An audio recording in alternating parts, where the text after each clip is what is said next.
deliciosos postres de manjar para que disfrutes en familia.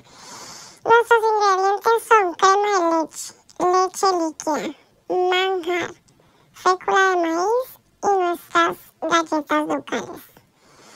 En la estufa ponemos la leche a calentar por unos 2 o 3 minutos máximos hasta que esté bien caliente. Luego en otro bol ingresamos otro poco de leche líquida con fécula de maíz y lo revolvemos muy bien para que no quede ningún grumo.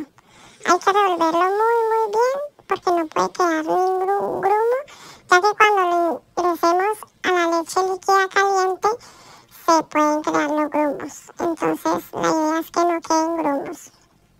Luego en otro bol con la crema de leche incorporamos el manjar.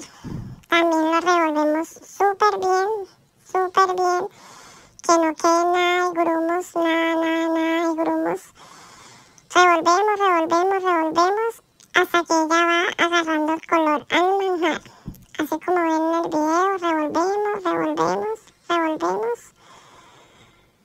sin grumos. Recuerda que no nos debe quedar ni un grumito. La idea es que no nos queden grumitos para cuando lo agreguemos a los demás no quede con los grumos.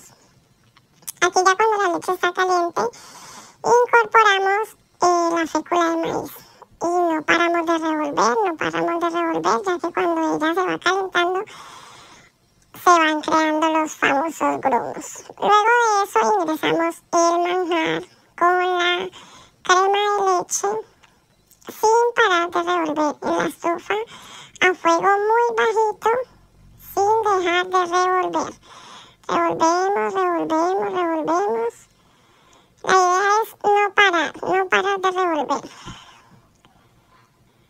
Ya luego en los vasitos vamos a triturar las galletas ducales y las agregamos a los vasitos. Luego agregamos una capa de nuestra preparación de la leche con el manjar, una capita. Luego en todos los vasitos, luego hacemos otra capita de galleta ducal y luego otra capita de nuestra mezcla que hicimos de